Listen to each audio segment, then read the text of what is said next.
The registration hall on Kepler Station smelled like burnt coffee and bureaucratic indifference. Selveth Tenora stood beneath harsh lighting that made her lavender skin look almost grey, clutching a bouquet of synthetic crimson roses that some well-meaning protocol droid had shoved into her hands. The flowers were programmed to never wilt. She found that detail particularly cruel. 34 steps to the exit. She had counted them twice. Her golden hair hung loose past her shoulders, a violation of Volanti tradition for an unbonded woman. But tradition had stopped mattering 6 standard weeks ago when the Terran colonial authority seized her family's mining rights on Dustfall. 3 generations of Tenora labor, 3 generations of coaxing precious minerals from that rust-colored rock, erased by a signature on a foreclosure document. Across the registration podium stood Donatello Holden, 52 years old by Terran count, though he carried those years like a man who had fought for every single one. Silver-streaked hair cropped short, a face that had been weathered by too many suns on too many worlds, wearing a long brown coat that looked like it had survived as many frontier skirmishes as its owner. He owned the largest independent mining operation in the Kepler sector, 12,000 hectares of Dustfall's most mineral-rich territory. He also apparently owned her now. The marriage broker, an oily man named Crassus Dane, had appeared at her family's habitat module like a carrion bird sensing death. He had spoken of arrangements, of mutual benefits, of how Mr. Holden needed a wife and how the Tenora family needed their debts cleared. Her father, Delegate Vanin, had wept when he transmitted the agreement, but he had transmitted it anyway.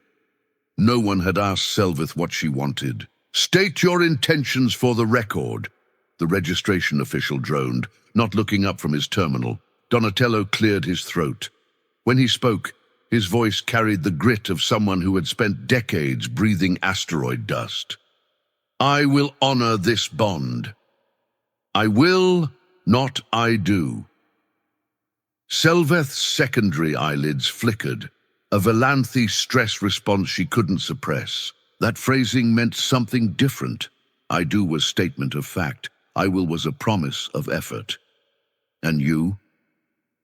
The official finally glanced at her, impatient. Her voice emerged as barely a whisper. "I consent to this registration." The official tapped his screen. "Bond registered, congratulations. Next." That was it. No ceremony, no witnesses beyond Dane's smirking face and a bored government functionary. She was now, by the laws of the Terran colonial authority, legally bonded to a human stranger who could do whatever he wished with her. Donatello offered his arm. She stared at it like he was holding a live plasma torch. "The shuttle's waiting," he said quietly. "It's a 6-hour trip to the ranch. You can rest on the way." She placed her fingers on his sleeve with all the enthusiasm of someone touching a venomous creature. His arm was steady beneath the worn fabric, not grabbing, not possessive, just present. They walked through the station toward the docking ring. Crassus Dane fell into step beside them, his voice pitched to carry. "You've made a fine acquisition, Holden. The Volanthi have such graceful figures, don't they? And I hear their women are remarkably—" "Dane." Donatello's single word cut through the air like a blade. "Your fee's been transferred. We're done." Of course. Dane's smile didn't waver. "Merely making conversation, though I should mention, if you find the arrangement unsatisfactory. My services include, get out of my sight before I decide your fee should cover my medical bills from breaking my knuckles on your teeth." Dane's smile finally cracked. He disappeared into the crowd with impressive speed. Selveth allowed herself one small breath of relief. The shuttle was utilitarian but clean, a cargo hauler converted for passenger use. Donatello showed her to a private cabin with a real bed, not a sleep pod. "There's a lock on the door," he said, pointing to a solid metal deadbolt. "Physical, not electronic. Can't be overridden from outside. He paused. Use it. She stared at him. You haven't eaten today, he continued, as if recommending door locks to terrified brides was perfectly normal. There's food in the galley. I'll be in the cockpit. We don't have to talk until you're ready. He left. She locked the door immediately, then sat on the bed and stared at her trembling hands. 4 fingers plus opposable thumb on each, like humans, but with an additional joint that allowed for finer manipulation. Her grandmother had told her that hands revealed character. Her own hands currently revealed nothing but fear. Through the tiny viewport, stars wheeled as the shuttle detached from the station, taking her further from everything she knew, toward a desert world owned by a silent stranger, toward a life she had not chosen. Dustfall earned its name honestly. The planet's surface was a canvas of rust-red sand and ochre stone, broken occasionally by stubborn vegetation that had somehow adapted to the mineral-heavy soil. The sky hung perpetually amber during daylight hours, and 3 small moons chased each other through the night. Donatello's ranch sprawled across a valley between 2 mountain ranges, not the 12,000 hectares he owned, but the residential compound itself. A main house built from local stone and imported timber, with a wraparound porch that overlooked the landing pad, outbuildings for equipment storage, a greenhouse dome glinting in the afternoon light. Home, Donatello said as the shuttle settled onto the pad. The word sounded rusty in his mouth, like he hadn't used it in years. An elderly human waited by the porch. Marek, Donatello's foreman for 23 years, with skin like dark leather and a mechanical leg that whirred softly when he walked. He looked at Selveth with open curiosity but no hostility. Got the guest room ready, boss? Marek said. Stocked it with them dietary supplements you ordered. Hope I got the right kind. The quartermaster at Kepler had about 60 different types for Valanthe. The blue-labeled ones, Selveth said automatically, then flinched at having spoken. Marek grinned. Good thing I grabbed those then. Come on, I'll show you around. Boss is terrible at grand tours. Last time he tried to show someone the property, he got distracted by a malfunctioning drill rig and left them standing in the desert for 3 hours. It was 90 minutes? Donatello muttered. 3 hours, Marek repeated firmly. I was the someone. Despite everything, Selveth felt her mouth twitch towards something that might have been a smile. The house was larger than it appeared from outside, rooms branching off from a central hall, a kitchen bigger than her family's entire habitat, a living area with actual windows that looked out over the valley. Everything was well-made but worn, functional rather than decorative. Your room's up here, Marek said, leading her up a staircase. Private bathroom. Climate controls so you can set it cooler if you want. I read Valanthe prefer lower temperatures. And this here, he tapped a deadbolt on the inside of the door. Boss had this installed special. Said to tell you no one's got a key but you. She touched the lock with one finger. Heavy, solid, real. I'll leave you to settle in, Marek said. Dinner's at 1900 if you're hungry. If not, I'll leave a plate outside your door. Why is he doing this? The question escaped before she could stop it. Marek paused in the doorway. Doing what, miss? Being. She gestured vaguely. He bought me. Like equipment. Like livestock. Why is he acting like I'm a guest? Marek's weathered face grew thoughtful. Donatello's been alone out here a long time. Lost his wife and daughter in the Proxima uprising near on 20 years ago. Man like that, he's got 2 choices. Get mean or get careful. Boss chose careful. He shrugged. Maybe he just figures everyone deserves a little dignity, even when circumstances steal it from them. He closed the door behind him. Selveth locked it immediately. She did not come down for dinner that night, or the next morning. At noon on the second day, she crept down the stairs to find the kitchen empty. Donatello and Marek were out at one of the mining sites, and a covered plate waiting on the counter with a note in surprisingly elegant handwriting. Eat something. You're not a prisoner here. The food was tailored to Valanthi dietary needs. Someone had done research. She ate alone, watching the rust-colored landscape through the window, trying to reconcile this quiet house with the nightmare she had expected. On the third day, voices from downstairs woke her early. "Colony Council's talking again, boss?" Marek's voice, concerned. "Let them talk. They're saying you bought yourself an alien wife, like she was a piece of equipment, saying it looks bad for human-Valanthi relations. Since when does the Colony Council care about human-Valanthi relations? Half of them voted against letting Valanthi families buy land in the first place. I'm just saying, people are watching, making judgments. People can make whatever judgments they want." Donatello's voice hardened. "She's my wife. That means she's under my protection. Anyone who has a problem with that can come discuss it with me directly." Selvith pressed her palm against the door. "She's my wife, not my property, not my acquisition. Wife.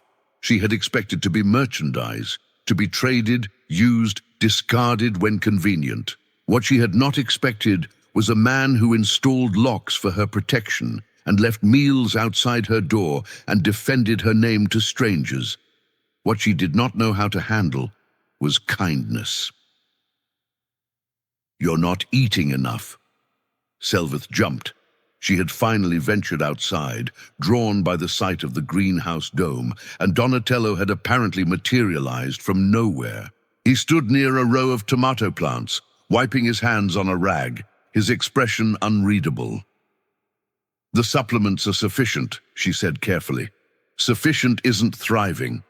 You've lost weight since you arrived. I can see it in your wrists." He nodded toward her hands. "Valanthi bone structure shows malnutrition faster than humans." Marek noticed too. "You're watching me. I'm noticing. There's a difference." He tossed the rag aside. "You don't trust me. That's smart. You don't know me, and the circumstances of our marriage are..." He searched for a word. "Ugly. But starving yourself doesn't fix ugly. It just adds another problem." She wanted to argue.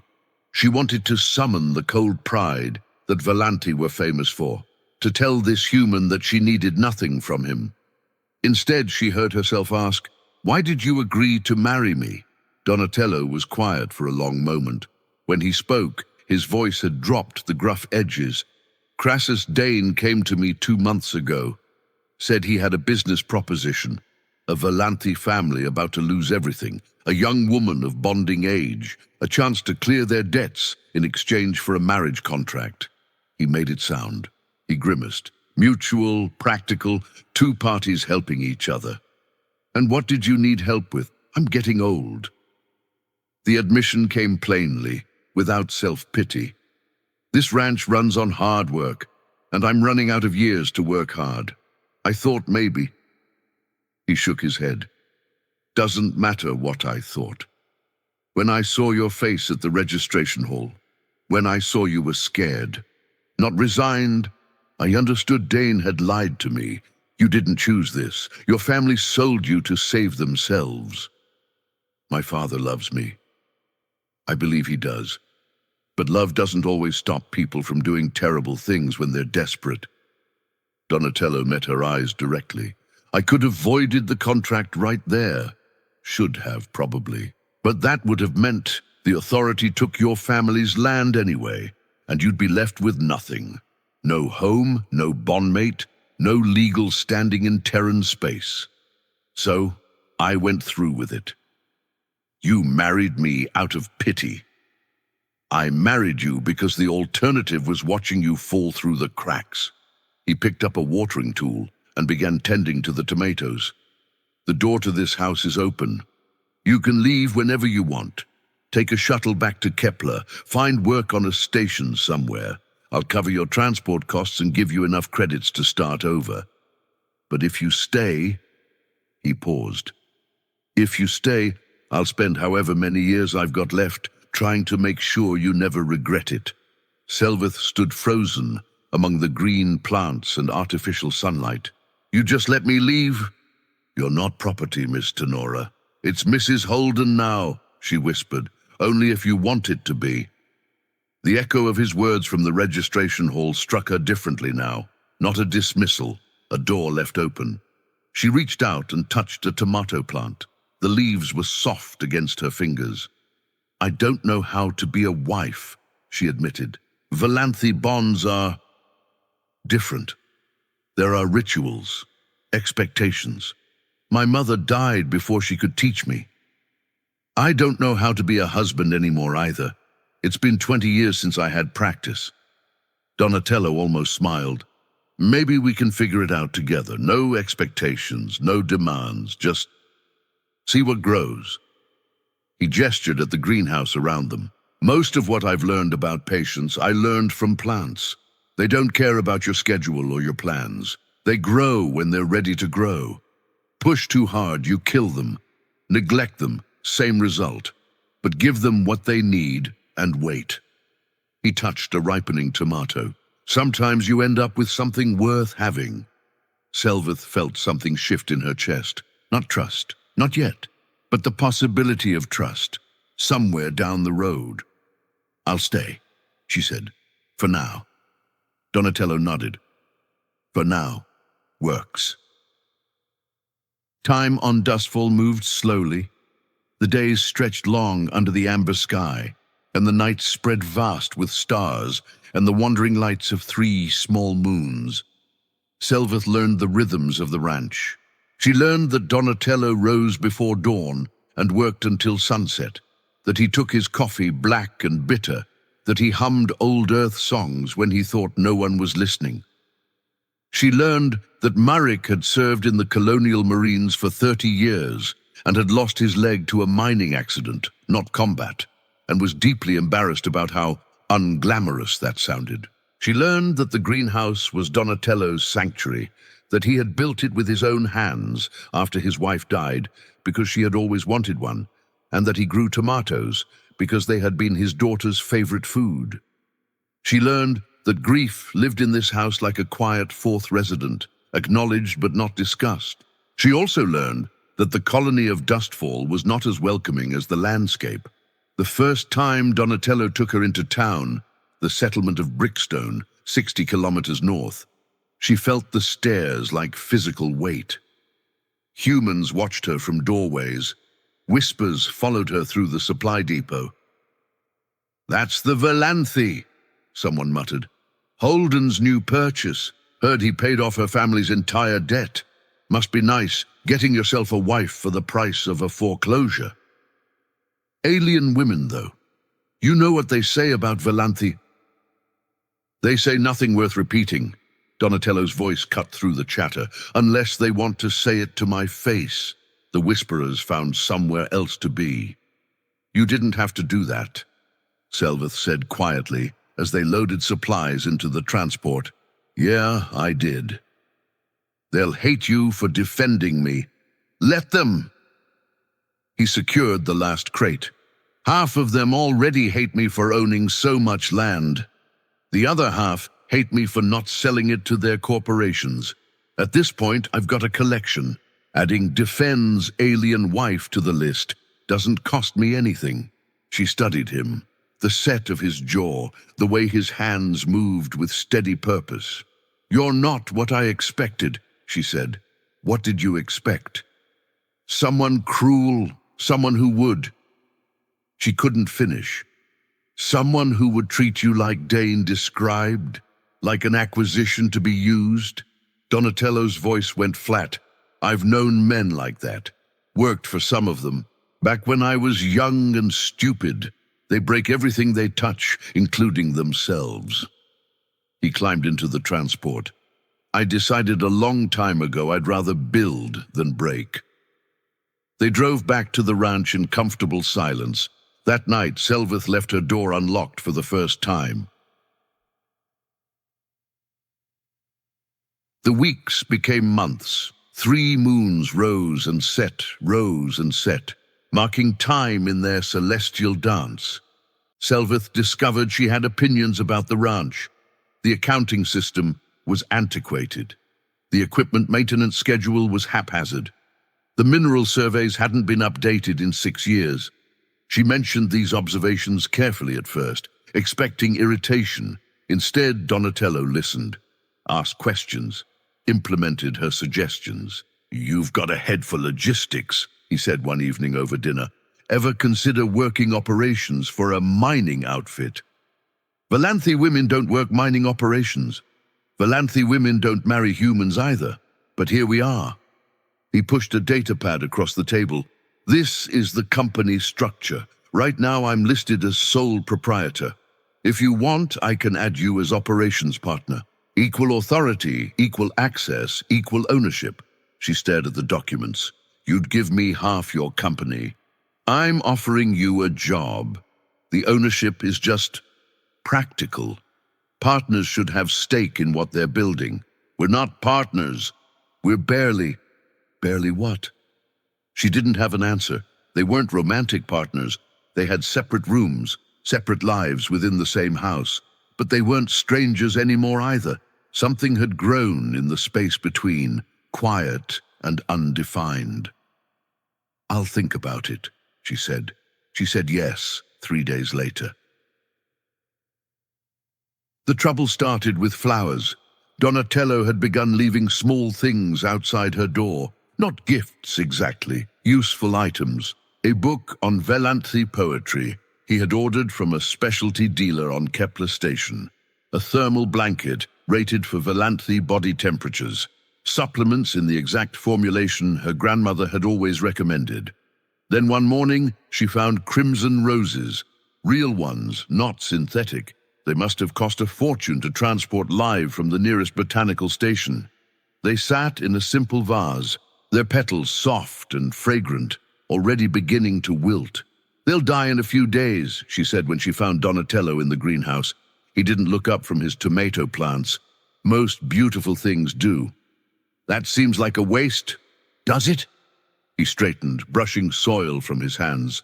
"When my wife was alive, she used to say that temporary things matter more, not less. If you know something won't last forever, you pay better attention to it while it's here." He finally met her eyes. "I figured you deserved something that required attention." Selveth's throat tightened. "Why? Why what? Why are you doing all of this? The flowers, the books, the job offer. You don't have to court me. We're already married." Donatello was quiet for a long moment. "Because you deserve to be courted," he said finally. "What happened at that registration hall? What your father and Dane arranged? That wasn't a marriage. That was a transaction. You deserve someone who chooses you, not because of a contract, but because of who you are. And you think you're choosing me? I think I've been choosing you since the moment you put your hand on my arm, and I felt you trembling." His voice roughened. "I think I choose you every morning when I wake up, and find a reason to make this place feel more like your home. I think I'm terrified that one day you'll decide you've healed enough to leave, and I'll have to let you go because that's what I promised." He took a breath. "I think I'm falling in love with you, Selveth Tenora Holden, and I think that scares me more than anything has scared me in 20 years. The greenhouse fell silent except for the soft drone of the irrigation system. Selveth stepped forward. Then again, she stopped within arm's reach, close enough to see the hope and fear warring in his expression. "Valanthi don't fall in love," she said quietly. His face began to close off. "We choose love," she continued. "We assess, we evaluate, we decide. Falling implies accident. My people believe love should be deliberate." "And have you deliberated?" She reached out and touched his face. Her extra-jointed fingers traced the lines beside his eyes, the weathered texture of his skin. Human physiology was so different from her own. Warm where Valanthi ran cool, rough where her people were smooth. "I'm still deliberating," she admitted, "but I'm no longer afraid of the conclusion." Donatello's hand came up to cover hers. His palm was warm, calloused from years of work. "I can wait," he said. "As long as you need." "I know," She leaned forward and pressed her forehead to his, a Valanthe gesture of trust. That's why I'm almost ready. The Colony Council came for them on a Tuesday. 3 official transports landed on the ranch pad, carrying 2 council representatives, a colonial authority officer, and a news drone operator who looked far too excited about the proceedings. Mr. Holden, Council Representative Fenmore stepped off the lead transport with the expression of a man about to deliver bad news and enjoy it. We've received complaints from concerned citizens regarding your domestic situation. Donatello stood on the porch, Selveth beside him. Murrick had positioned himself near the equipment shed, hand resting casually near his sidearm. What domestic situation would that be, Fenmore? The irregular nature of your marriage to the Valanthe woman. Fenmore's smile was thin. Several colonists have raised concerns about coercion, about debt manipulation, about possible violations of interspecies bonding regulations. My marriage was registered legally on Kepler Station. Legally, perhaps, but ethically. Fenmore spread his hands. The colonial authority has a duty to investigate when there's evidence of exploitation. Selveth stepped forward. No one is being exploited here. Fenmore's eyes slid to her dismissively. With respect, Mrs. Holden, individuals in coercive situations often don't recognize their own victimization. We're here to protect you. Protect me from what? A husband who respects me? A home where I'm treated as an equal? A partnership where my voice matters? Her secondary eyelids flickered with anger. Where was the colonial authority's protection when Crassus Dane manipulated my family into this arrangement? Where were these concerned citizens when my father had to choose between his land and his daughter? The circumstances of your marriage, the circumstances of my marriage, are exactly what I've made of them. She felt Donatello's hand on her shoulder, steadying. Mr. Holden did not buy me. He paid my family's debt and then spent every day since proving he deserved my trust. That's not coercion, Representative. That's courtship. Fenmore's smile curdled. Nevertheless, the Council has voted to conduct a formal review of... Then the Council can review this. Donatello reached into his coat and produced a data chip. He tossed it to Fenmore, who caught it reflexively. What's this? Documentation, legal and notarized. Donatello's voice carried across the gathering crowd. Yesterday, I transferred 40% of my company's assets to Selveth Tenora Holden. Land rights, mineral claims, water access, equipment, all in her name. Additionally, I've established a trust in her family's name that clears any residual debt and provides perpetual income from 20% of our mineral revenues. Fenmore stared at the chip. This is worth approximately 61 million credits by current market valuation. Donatello met the representative's eyes, which means my wife is now the wealthiest Valanthe landholder in Terran colonial space. She doesn't need my money, my protection, or my name. If she wants to leave tomorrow, she can buy her own transport, establish her own colony, and never think about me again. He paused. But she's not going to, because she chooses to stay. And that choice is hers, not yours, not the Council's, and certainly not some bureaucratic busybodies. The news drone operator was practically vibrating with excitement. This was going to be the biggest story in the sector. You can't just, Fenmore sputtered. Can't just what? Give my wife financial independence? Treat her as a partner rather than property? Donatello smiled without warmth. Tell me, Representative, do you have similar concerns about human marriages where one spouse controls all the assets? Or is it only when a human man respects an alien woman that you feel the need to intervene? Fenmore's face went purple. He turned to the authority officer. Document everything. We'll file a formal challenge to the asset transfer. On what grounds? The authority officer looked uncomfortable. Everything here appears legal. The registration is valid. The transfers are notarized, and frankly, Representative, I don't see any evidence of coercion. Quite the opposite. The alien woman is clearly... The alien woman has a name. Selveth's voice rang clear across the dusty yard. It's Selveth Tenora Holden. I am a legal resident of this planet, a registered citizen of the Terran Colonial Authority, and as of yesterday, a significant property owner in this sector. I suggest you address me accordingly. Silence fell. Then, from somewhere in the back of the crowd that had gathered, someone laughed. A warm, genuine sound. Others joined in, not mocking, appreciating. Well, an elderly woman's voice called out, I'd say she's handling herself just fine, Fenmore. Maybe you should leave the nice couple alone and go find some actual problems to solve. Scattered applause. Fenmore looked at the crowd, at the authority officer's shrug, at the news drone that was definitely live streaming this entire debacle. This isn't over, he spat. Yes, it is, Donatello said calmly.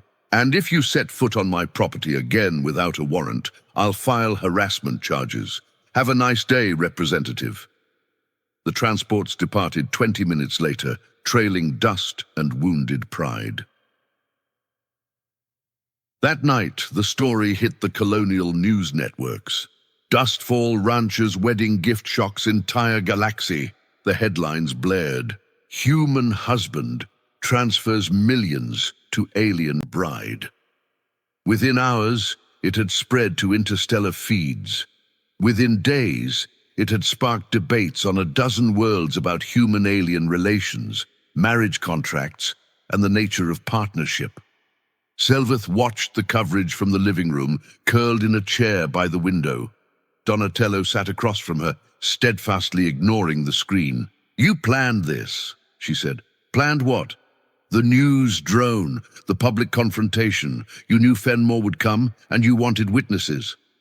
Donatello's mouth twitched. I might have mentioned to a few people that the council was sniffing around. Word gets around. You wanted this to be public. You wanted the whole galaxy to see. I wanted the whole galaxy to know you were free. He finally looked at her, so that no one could ever question whether you chose to be here. Selveth set down her tea. She stood, crossed the room, and settled beside him on the worn couch.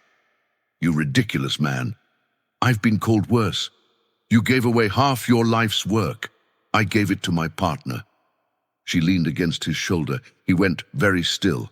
I've finished deliberating, she said softly. And I choose you. She turned to face him. I choose this house. I choose this dusty, stubborn, beautiful world. I choose morning coffee and greenhouse tomatoes and arguing about equipment maintenance schedules. I choose being your partner in every sense of the word. Donatello's hand found hers. You're sure? I'm Valanthe. We don't make decisions we're not sure about. She kissed him then, the first time either of them had crossed that boundary. His lips were warm and slightly chapped from the dry air, and he kissed her back with careful tenderness, like she was something precious he was terrified of breaking. When they parted, his eyes were suspiciously bright. I love you, he said roughly. I know. She smiled. I love you too. That's what choosing means. Spring came to Dustfall in shades of copper and gold. The flowering scrub brush that dotted the desert burst into improbable blooms, orange and red and pink against the rust-colored sand.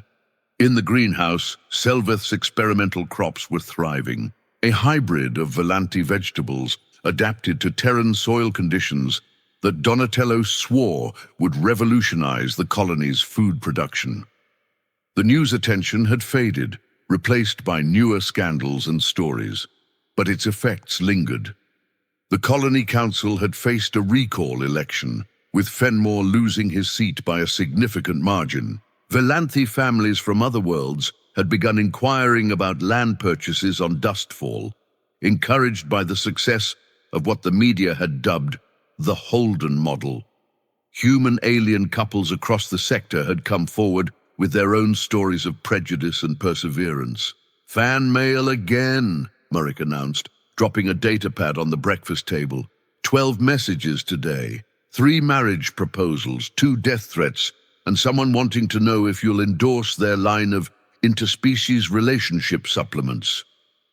"Delete all of them," Donatello muttered into his coffee. "Already done, boss. But you might want to look at this one." Murrick tapped the screen. "It's from her father."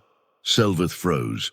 She hadn't spoken to Delegate Vannon since the registration. He had sent messages, apologies, explanations, justifications, but she had deleted them unread.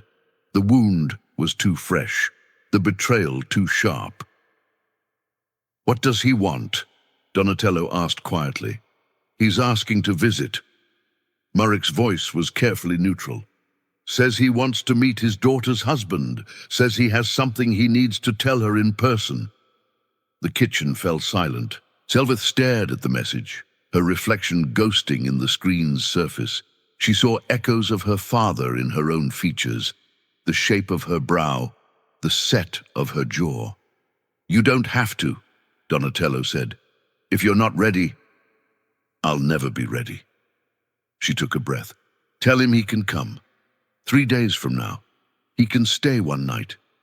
She looked at Donatello. "Will you be there? Try to keep me away." Delegate Vannon arrived looking older than his years. The lines in his face had deepened, his posture had curved, and his eyes held a weight that Selveth recognized as shame. They sat in the living room, Selveth and Donatello on the couch, Vannon in a chair across from them. Murrick had made himself scarce. "You look well, daughter." Vannon's voice was careful. "This world agrees with you." "This man agrees with me," Selveth corrected. "The world is just where we happen to live." Vannon's gaze shifted to Donatello. "You've taken good care of her. She takes care of herself. I just try not to get in the way." A ghost of a smile crossed Vannon's face. "That sounds like something her mother would have said." The mention of her mother cracked something in Selveth's chest. "Why did you come, father?" Vannon was quiet for a long moment. When he spoke, his voice was rough. "I came to tell you the truth. The whole truth. Not the version I told myself to make the guilt bearable." He clasped his hands together. "Crassus Dane didn't approach me about the marriage. I approached him." Selveth felt Donatello's hand tighten on hers. "I knew we were going to lose the land. I knew there was no legal way to stop the foreclosure, so I went looking for other options, and Dane's name kept coming up as someone who could arrange things." Vannon's voice cracked. I told myself that marriage to a wealthy human would give you opportunities, security, a future off that dying rock I had trapped you on. You told yourself you were doing me a favor. I told myself a lot of things, none of them true." He looked up, eyes wet. "The truth is, I was scared of losing everything, scared of failing you the way I failed your mother by not being able to afford proper medical care, scared of watching you struggle the way I had struggled. And in my fear, I convinced myself that selling you would be saving you." The room felt very small. "It wasn't saving," Selveth said quietly. "It was betrayal." "Yes." Vannon's voice broke completely. "It was the worst thing I've ever done, and I will spend the rest of my life knowing that the only reason things turned out well was because of his character." He gestured at Donatello. "Not mine. If your husband had been the kind of man Dane usually brokers to, I would have destroyed you." Silence stretched between them. "I'm not asking for forgiveness," Vannon continued. "I'm not sure I'd forgive me either, but I needed you to know that the fault was mine, not Dane's manipulation, not circumstances. Mine. Whatever anger you feel toward me is deserved." Selveth stood. She walked to the window and looked out at the amber sky. "I have been angry," she said, "for months. Every time I looked in the mirror and saw your features in my face, I felt sick. Every time I remembered that last transmission, you crying while you signed my life away, I wanted to scream. Vannon bowed his head. But anger is exhausting. She turned to face him. And I found something better to spend my energy on. A home, a partnership, a future I'm building with someone who respects me. She took a breath. I'm not ready to forgive you, Father. Maybe I never will be. But I'm ready to stop hating you. That has to be enough for now. Vannon stood slowly. For a moment he seemed about to reach for her, then stopped himself. It's more than I deserve. Yes, she agreed. It is. He left the next morning, quieter than he had arrived. At the door he paused and looked at Donatello. Thank you, he said, for being the man I failed to find for her. Donatello shook his head. I'm not doing this for you. I'm doing it because she deserves to be happy, and I'm lucky enough to be part of that happiness. Vannon nodded and walked to his transport alone. Seasons passed. The ranch prospered. Selveth's hybrid crops became a colonial staple, and the mineral operations expanded under her efficient management. Donatello taught her to ride the desert skimmers, and she taught him Valanthi poetry. On the anniversary of their first year together, not their registration, but the day she had finally told him she chose him, they sat on the porch, watching the 3 moons rise. I've been thinking, Selvath said. Dangerous habit. I've been thinking about family. She glanced at him. About what it means to build one. Donatello went very still. Valanthi and humans are compatible, she continued. Genetically, I mean. It's been documented. The offspring tend to favor one species or the other, but they're viable. I know. His voice was careful. I looked it up months ago. Didn't want to assume anything. You researched Valanthi human reproduction. I research everything. He turned to face her. Are you saying what I think you're saying? She took his hand and placed it on her stomach. I'm saying our family is about to get larger. For a moment, Donatello didn't move. Then his face transformed, wonder and terror and joy all tangled together, and he pulled her close with the desperate gentleness of a man who had lost everything once, and never expected to be given anything again. How long? He managed. 3 months, approximately. I wanted to be sure before I told you. 3 months? You've known for... He pulled back to look at her. And you didn't say anything? I was deliberating. Deliberating about what? She smiled. Whether I wanted to share you? He laughed, a real laugh, full and warm, and kissed her forehead. You ridiculous woman. I learned from a ridiculous man. They sat together as the moons climbed higher, watching the light play across the rust-colored landscape. In the greenhouse, tomatoes ripened on the vine. In the valley below, equipment hummed with the promise of profitable tomorrows. And in the house where fear had once lived, where a trembling bride had locked her door against a stranger, love had finally found a home. The entire galaxy had watched their story unfold. But the best parts, they kept for themselves. The end.